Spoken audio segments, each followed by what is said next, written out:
Hey everybody, welcome to the Andy Stanley Leadership Podcast. I'm Andy Stanley, and today I will be your host because today I have my good friend Frank Blake in the studio with me, which means I get to ask the questions for a change. So Frank, thank you so much for joining us today. I am thrilled to be here. Well, I'm thrilled that you're here, and our podcast audience is even going to be more thrilled after they hear what you have to say. As some of you know, Frank recently stepped down as the chairman and CEO of the Home Depot. Prior to that, Frank served as the executive vice president at the Home Depot over business development and corporate operations.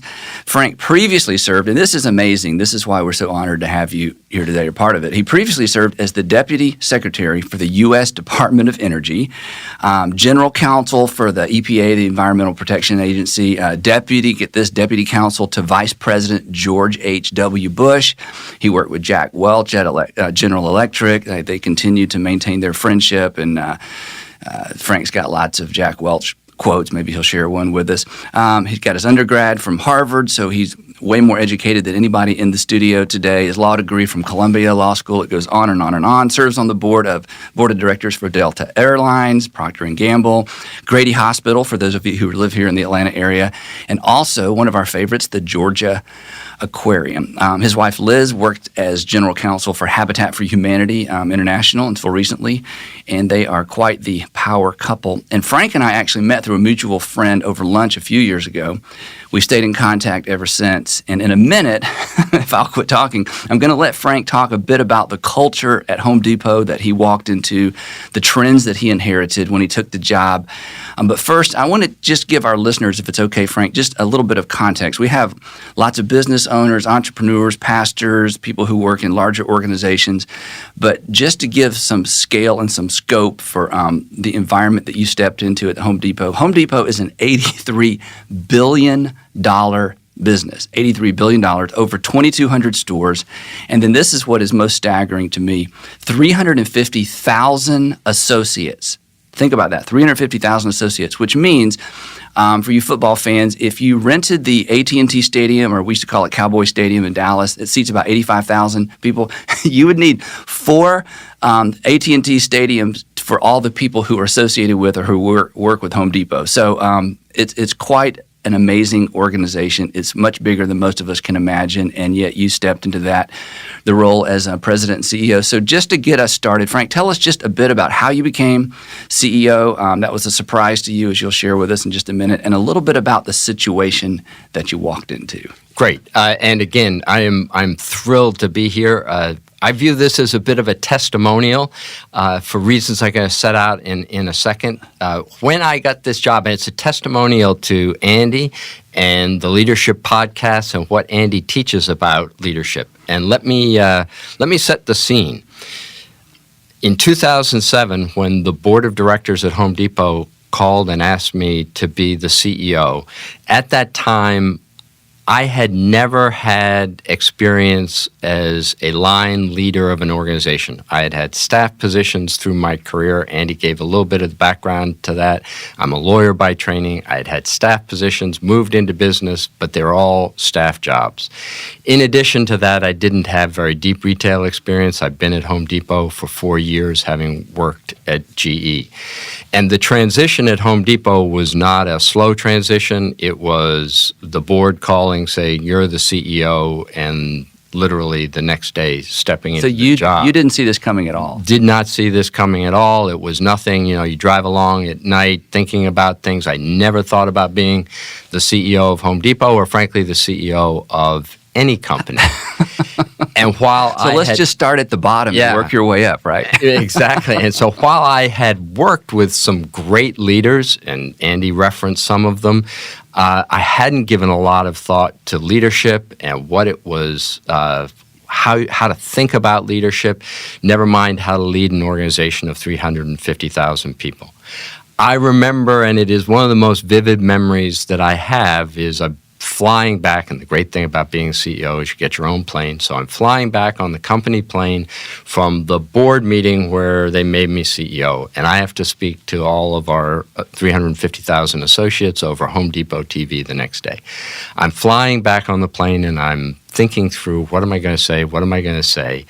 And I had the opportunity to watch a DVD. And it happened to be a DVD that I had in my briefcase because my wife, Liz, whom Andy referenced, goes to Buckhead Church, went to Buckhead Church before I did, had a DVD of Andy's presentation at one of the Bill Hybels conferences on making vision stick.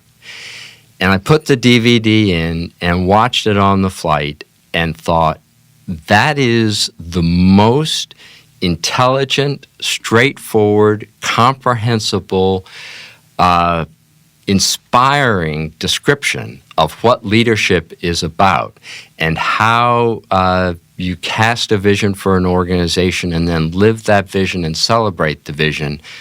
That just encapsulated leadership. And it was truly if you think, for me, a personal fork in the road in terms of thinking about what I would be doing at Home Depot and how it changed my perspective. Because my perspective, if you had asked me, my perspective would have been what a leader does is make lots of decisions, and the more decisions you make, the more effective you are as a leader.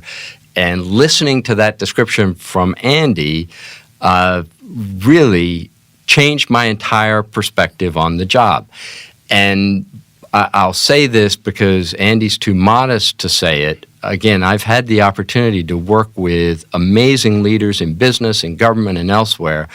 And I believe, and I think my time, 8 years as CEO of Home Depot showed this, that Andy's leadership concepts are probably the most powerful leadership concepts out there. And I would just, before getting farther into this, say the other part of the story is I'm very proud of what we accomplished at Home Depot over the 8 years. In 2007, we had a market capitalization of around $50 billion. In 8 years, we paid back to our shareholders through dividends and share repurchases around $50 billion. And the company now has a market capitalization of over $140 billion. Wow. So these concepts that I think maybe a lot of people listen to them and they think, well, that's awfully that may be interesting in a church world, but how does that translate in the business world? I think they are deep and true leadership concepts. And then finally, sorry for the long introduction, the other part of that flight back was thinking about within Home Depot, we had a concept called the inverted pyramid. And that the CEO is at the bottom of the pyramid and the customers are at the top of the pyramid. And really, for me, the 8 years of the CEO was linking Andy's concepts on leadership with how you think about running an organization where you truly put the customers at the top and the CEO at the bottom. So, long-winded introduction, but my comment to Andy has been, if you want a blank sheet proof of concept on his leadership principles, I'm here to give that testimonial because I didn't come laden with a lot of other thoughts. This is how I thought about leadership over the last 8 years. As uncomfortable and as potentially self-serving as all that may sound, one of the reasons I wanted to have Frank here is because I know this stuff works, but to hear it from a different voice, especially somebody in a very different organization than a local church, certainly means a lot because these are principles and principles are transferable. So tell us a little bit about those opening weeks and months at Home Depot, because things weren't going well. You walked into a very strange culture. You've given me some details. I don't know if you're willing to share those with our podcast audience, but here you are, just to paint the picture. To say it again, you have actually never been CEO of anything. You'd never been the point leader for an organization. You'd never started a company on your own, and you get a call. You are now the CEO and the president of the Home Depot at a time when housing prices were about to tank, mortgage lending was about to tank, which certainly intersects with the Home Depot core business. So take us from there. Right. Morale issues in the company. The housing recession was just starting. The country recession was still a year away, but these were tough times in the company. We'd lost a lot of our key leadership. So it was building, again, it's a great company with a great foundation. Bernie Marcus and Arthur Blank and Ken Langone, who founded the company, founded a great company, but a little bit we needed to go back to some of our older culture and also reinvigorate it, which was the comment that I made about the inverted pyramid. My very first broadcast with our Home Depot associates, my son, who worked in the company, still works in the company. At that time, he was a store manager, and he said, gee, one of the things I do is I start my store managers meetings with quotes from Bernie and Arthur's book called Built from Scratch. I thought, that sounds like a great idea. As I was listening to this same flight, as I was listening to Andy's video, I'm flipping through Built from Scratch. You can see that there's a lot of last-minute preparation here. And I come across this idea of the inverted pyramid, and that's how I started my discussion with 350,000 associates. And the nature of retail is once you put an idea out like that, it developed its own legs. We started to see inverted pyramids show up in all the break rooms around the company. I hadn't given it a lot of thought at the time other than, gee, that sounds appropriately humble and it seems like a good concept. Over time, what I came to realize is it's a great expression of a lot of Andy's leadership concepts, and when you put those two things together, you have a challenging and demanding but really compelling model for thinking about leadership. So, and essentially the inverted pyramid is just another way, or maybe the original way of looking at the whole idea of servant leadership, that we think about leadership at the top and information and passion and vision trickles down. You turn it upside down, and as you've described in our personal or private conversations, everything changes when you begin to picture the organization upside down. And it's not as simple as servant leadership. Now, the burden is on those at the bottom, which are the CEO and the president and the board of directors, to then take mission and vision and push it up through the organization. So let's talk a little bit about that, because that was very eye-opening to me, even as I think about what we do here. Exactly, Andy. You start and you look at the inverted pyramid and you say, well, that's a good expression of servant leadership, as it is. But I also think it forces you to think about leadership principles in a way that connects very directly with some of the key principles that you lay out. It forces you to think about who you're serving. The customers Right. are on the top. It forces you to think about how you communicate, because you've got a lot of people. In Home Depot's instance, you've got 350,000 people between you and your customers. And someone early on told me had a great expression for my job. He said, you have a very prominent job, but you don't have a significant job.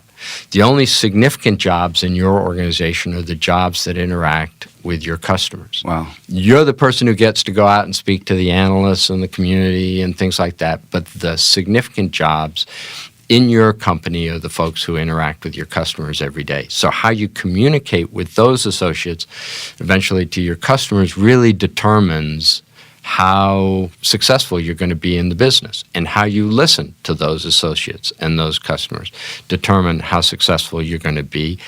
And that's really, as they say, forces a thought process that leads you directly, in my mind, to some of your leadership principles. So when we talked about this originally, and we talked about the inverted pyramid, and you said you felt like there were three dominant challenges when it comes to leading up, or again, I love the terminology of the inverted pyramid, really more than servant leadership, because when we first talked about this and I actually pictured the inverted pyramid, I realized that when you're at the bottom, the burden and the weight of the organization is actually on you. When you think of the traditional pyramid, the burden and the weight of the organization just visually sits on customers, which is completely incorrect. So you turn this thing upside down, you find yourself at the bottom, and as you've shared with me, you said gravity doesn't help when you're at the bottom. Gravity only, the perception of gravity helps when you're at the top, but when you're on the bottom, the weight of the organization sits on the leader, as opposed to being able to somehow leverage gravity. So in our podcast today, this is going to be a two-part podcast. Today, we're going to talk, you said there's basically the three challenges of the inverted pyramid are how to communicate, how to get things done. and how to listen. So for the next few minutes, let's talk specifically about how do you communicate to an organization when you're thinking in terms of leading from the bottom up or influencing up, as opposed to allowing, supposedly allowing information to trickle down, which we know ultimately doesn't really work. So let's just talk about the challenge of communicating, and remember, and to our podcast audience, remember, here's Frank's first leadership opportunity, first time to be a CEO, an organization that is scattered really all over the world to some extent. And now you're going to begin the process of trying to influence this whole organization through communication. What does that look like? Right. And just as you said, Andy, I do think it's a myth for leaders to think that they set a statement and then it kind of cascades down through the organization. It doesn't work that way. That message gets lost so rapidly. When the meeting's over, usually. Yeah, and maybe even during the meeting. Yeah, true, depending on... And this is where, as I said, the inverted pyramid ties directly to Andy's leadership principles, because the notion of where you need to start is you need to be communicating a vision that's simple and portable and repeatable. Why is that? Why do you need a simple, portable, and repeatable vision? The reason you need that is if you're at the bottom of the pyramid communicating up, you need all the layers within the rest of the organization to tell your story forward. They need to be taking that story. They need to be understanding it. So you can't make it too complex because that understanding has to survive multiple retellings. It needs to be retold because it needs to move up through the organization, and it needs to be one that can be repeated over and over again. And in the process, that communication starts to change. It's no longer just the communication from some distant CEO that everybody say, well, that's fascinating that Frank says that, but it becomes what they're communicating, and they own that communication, and it empowers them as they tell your story forward. And within your context, it's so much more complex than what most of us face, because within an organization as large as the Home Depot, you not only have multiple sites, cities, states, countries, you have multiple languages, different cultures. So the challenge, I remember when we first met, listening to you talk about this, I thought, that's just impossible. Is that even possible? And yet, somehow, Frank, you were able to pull this off. So you mentioned the idea of story. How did the Home Depot story, and I want us to get back to mission and vision in just a second, but the Home Depot story, I mean, you weren't a founder. You weren't there in the beginning. You were in the company, 4 or 5 years before they tapped you on the shoulder and said, "Tag, you're it. Go get them, Frank. We'll stand back and watch you, succeed or fail." How did the Home Depot story become personal for you? And the reason I think this is important, as point leaders who are constantly bringing new people into the organization, we don't want them to simply do jobs. We want them to feel responsibility. We want the story of our organization to become their story. How did this become so personal for you that you were able to then in turn help make this personal for new people and people that have been there a long time? A couple of ways. First, as I mentioned, my son worked for the company, so I was able to see the story of Home Depot through his eyes. As a store manager. As a store manager. Yeah. It's a compelling, the Home Depot story itself, I won't go on too much about this, but it's a compelling story. Bernie Marcus and Arthur Blank were actually fired from their prior job. Bernie was in his 50s when he was fired. They had worked, it was a hardware store called Handy Dan. I've actually told that story on our podcast in the past. Yes.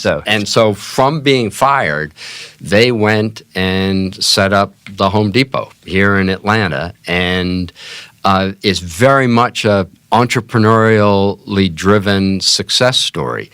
And a lot of the culture of the company, the core company culture revolves around empowering the store managers to make his or her decisions within the store.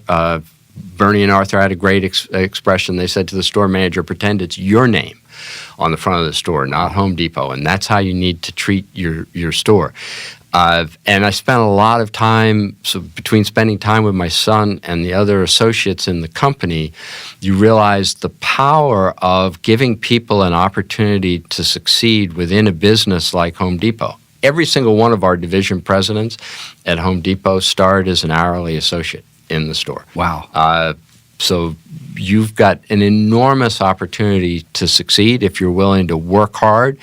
And in fact, Bernie Marcus's phrase was the number one thing to understand about Home Depot, in addition to the customer service, is that we take care of our associates, and we exist to make our associates successful.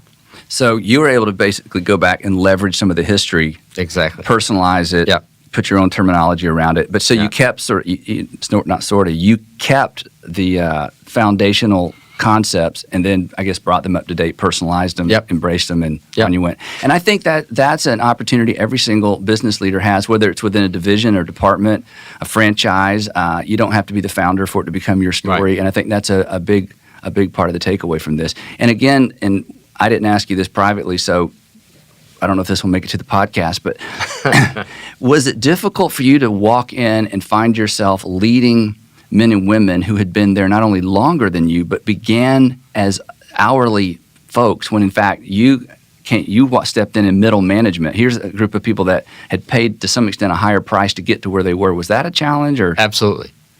And I put a high premium myself on working in the stores. So actually spending time as working the CEO. As the CEO, not very effectively helping customers.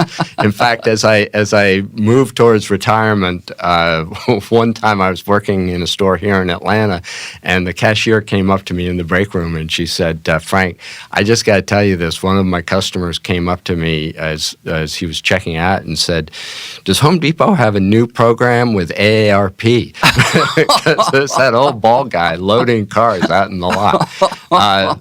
But yes, it put I felt an additional need. I think it's a good idea generally, but I felt an additional need to work in the stores and understand that from the And store that brings me to something I was going to mention later, but I'll mention it now. When we first met, we were having lunch at Home Depot headquarters here in Atlanta, and I said to you, I don't remember exactly how I phrased the question, but I was trying to picture what do you even do? I mean, I'm thinking the CEO, president of Home Depot must sit in an office and just look at spreadsheets all day long. What does Frank Blake do on Tuesday afternoon? And when I asked you that question, you said, "I walk the floors of the stores and I put on an orange apron because that customer."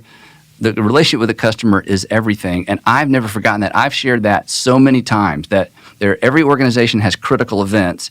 You quickly identified the critical event for Home Depot happened right there at the checkout or on the floors of a store. So for you to, again, skip multiple layers, put on an orange apron, and walk the floors of a Home Depot store, I think that has contributed a great deal, not only to your success, but obviously it would be much easier for the Home Depot story to become your story. And I think that's a fantastic illustration of the inverted pyramid. You figured out a way to actually physically move from the very bottom, which is the top traditionally, right, to the top, which is the bottom traditionally, to interact with customers to the point where they complained about your customer service. Right. And when we get to the point of talking about listening, that is one of the important elements of listening, is you've got to think of different ways to listen when you realize you're at the bottom of the pyramid. Bernie Marcus made a great comment to me when I got the job as CEO. He said, "You are going to find that you just became a whole lot funnier because everybody's going to laugh at your jokes." And he said, "Let me tell you, you're not funny." And there's a deep truth to that in the sense that as a leader, people tend not to want to tell you tough things to hear, and you have to push yourself to get to the position where you're hearing those tough things, and with people who are willing to tell you them. And our customers are great at giving feedback, as are our frontline associates. Yeah, we're going to talk a lot about that next month when we talk about listening. That's a great prelude.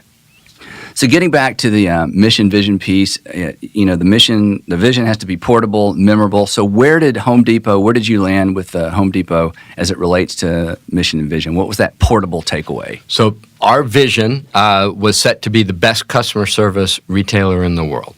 That was our vision. Say it one more time, to be the best customer service retailer in the world.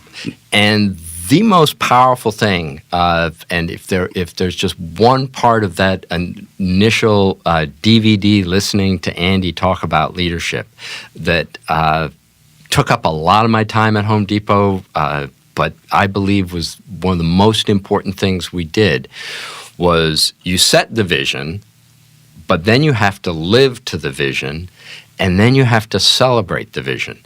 And those three things are actually mutually self-reinforcing. As you live the vision, you're more comfortable talking about it. As you celebrate the vision, you understand it better.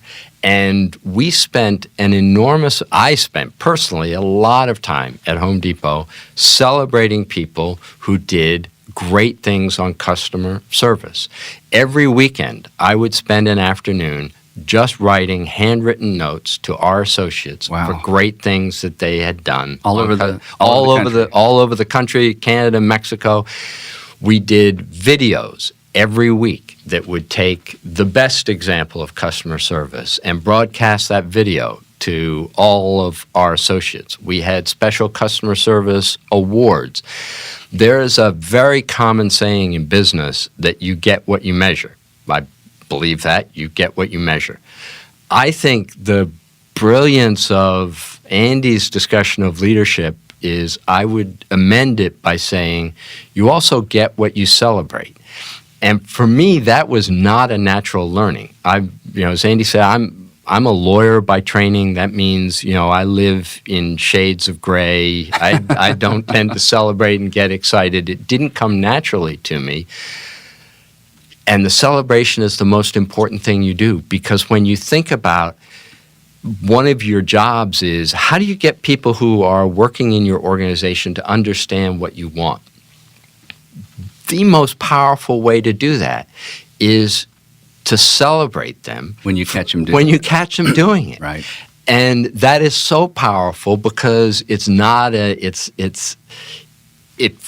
feels to the person like, I understand it. I understand this. I did this, and I'm getting recognized for it. I'm getting celebrated for it. And they don't have to be big celebrations. I mean, these were, as I said, for the most part, handwritten notes, videos. We did do monetary celebrations as well, but the celebratory atmosphere around your vision and making sure you're living your vision so that you're not doing things that are discordant with your vision.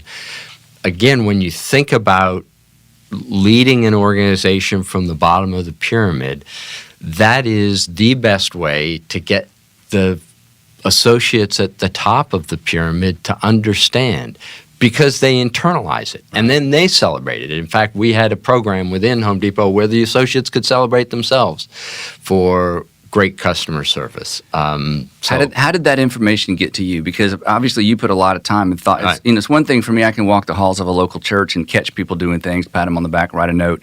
Somehow information is filtering from all over the country, Canada, Mexico, to your office so that you know enough to be able to write a letter that, it's not, hey, good job. You Right. knew you had specifics. Exactly what it was. How did that information get to you? And I think it's a great question, and another powerful thing about what you start to do when you start thinking about celebration. So we actually had, by week, all of the districts, the regions, and our divisions, so that's kind of how we're organized, they would roll up examples of great customer service.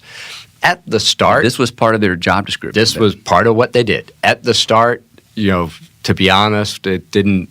Everybody, what are we doing? Who's got time for this? Who's got time for this? Yep. This seems awfully random and silly.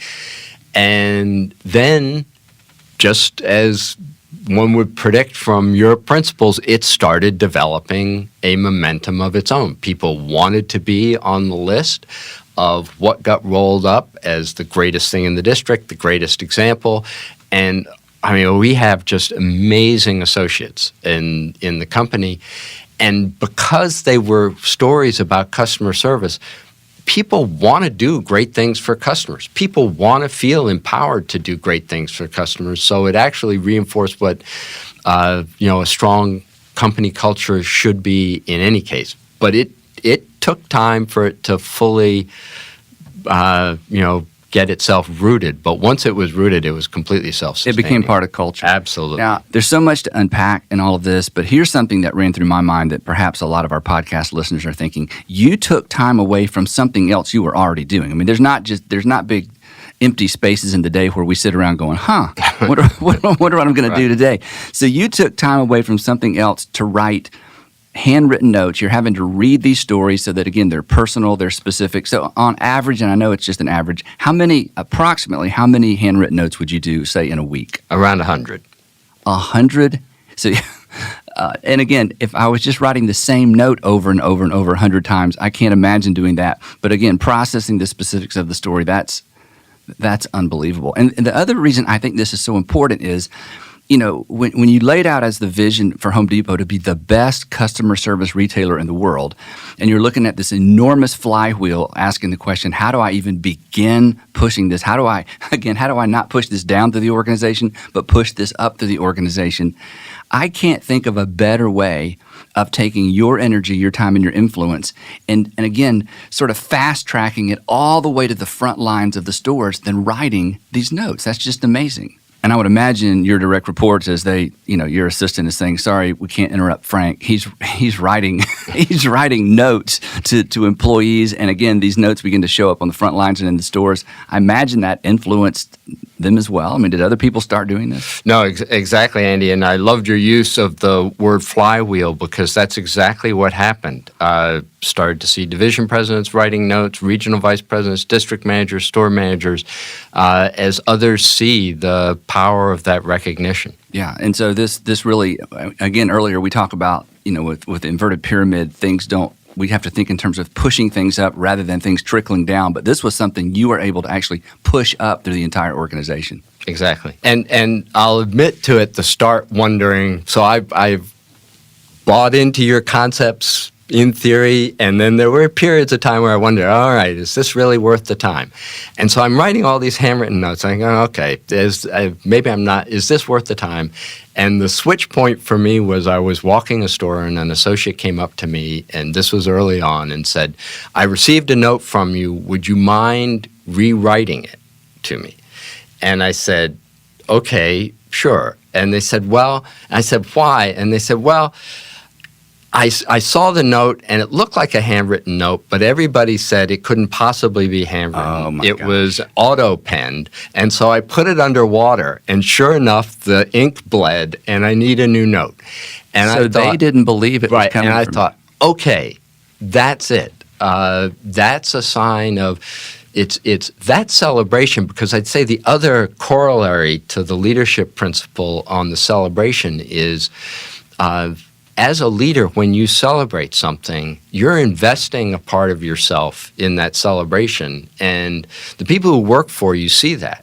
And they go, gee, you're actually investing your time in doing this. It must be important. And in my case, it was handwritten notes. There are lots of different ways of doing it. But having your team, no matter what the size of your team, having your team understand that you're actually investing in celebrating the vision, that the vision isn't some dry thing that you come up in a conference room and you whiteboard it and people work the language, but you're actually invested in it. You're invested in it as a way you behave as a leader and what you celebrate as a leader. I think one of the biggest learnings for me from that broadcast of yours. So first you had to lead people past corporate skepticism. There's no way he wrote this. I mean, that just tells you a lot about our culture in general. So somebody actually says, honey, look, I put it underwater and the ink came off. So somebody actually wrote this. And now people are beginning to believe these notes are actually from the CEO of this company. And then next thing you know, people are... I see the notes framed by their desk. And it's, we all... And I do the same thing. When I was working at GE, when I got handwritten notes from Jack Welch, I'd frame those suckers. Yep. We respond to recognition. We understand recognition. And again, it wasn't something that came naturally to me, but I do believe that one of the most important things a leader does. Now, when I talk, I go, look at the first question to a leader is, what do you celebrate? What is it that you're out celebrating? and how does your organization celebrate? And that's just it reveals so many interesting things about organizations. And a lot of times, again, this is in the business world, what you'll find is what you're out celebrating is the person who cut costs or the person who, did this or that that's more directly bottom line oriented. And this goes to another Andy concept of, don't confuse your intention and direction. So you might be intending to do something great, but look at what your actual direction is. And I think one of the great signposts on direction is, what do you celebrate? Wow. Well, this has been fantastic. For those of you listening, the DVD that Frank is referring to is no longer available. But since I have 3 kids in college, I took that talk and actually created a little bitty book called Making Vision Stick that is available on Amazon. And it's been out for several years, but if all of our podcast listeners would buy one today, it would put that book on the New York Times bestsellers list in a day. And I don't think a book that old has never hit the New York Times bestsellers list. And I've never had a book on that list. So there's a good objective. There's a good We'll celebrate when that happens. Yeah, we'll celebrate when that happens. It's called Making Vision Stick, and it's essentially all these principles in a book that you could read in less than an hour. Okay, so we've talked about communicating, the communication challenges with the inverted pyramid. Next month when we come back, we're going to talk specifically about how to get things done, which of course we're all interested in. And then, as we alluded to earlier, how to listen. So for our podcast audience, you are not going to want to miss next month's podcast. Thank you so much for being a part of this today, Frank. Looking forward to next month. In the meantime, if you are interested in more leadership content, you can visit us at andystanley.com.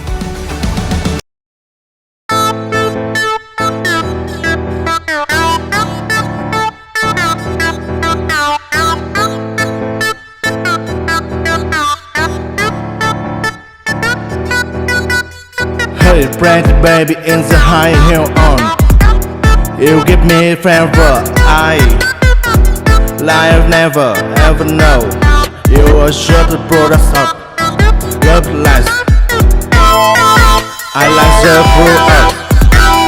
Your walk, your talk, your dress. I feel your favor from my little ground. You freak you. I'll be my car, and we in the town. Just kiss me baby and tell me try that you the one for me. The way you make me feel, the way you make me feel, you really turn me wrong. You really turn me on. You knock me up off my feet. My lonely days are gone.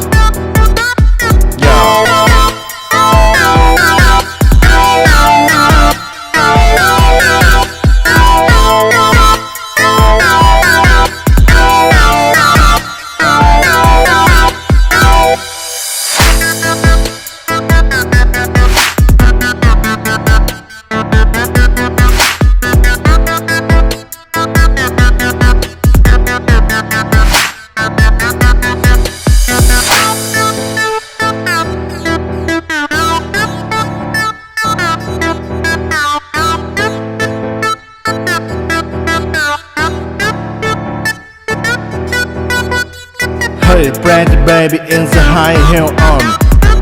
You give me favor, I life never ever know. You are sure to put us up, love less. I like the brew up. Your walk, your talk, your dress. I feel so favor from my little ground. You freak you. I'll be my car, and we in the town. Just kiss me baby and tell me try that you the one for me. The way you make me feel, the way you make me feel, you really turn me wrong. You really turn me on. You knock me up off my feet. My lonely days are gone.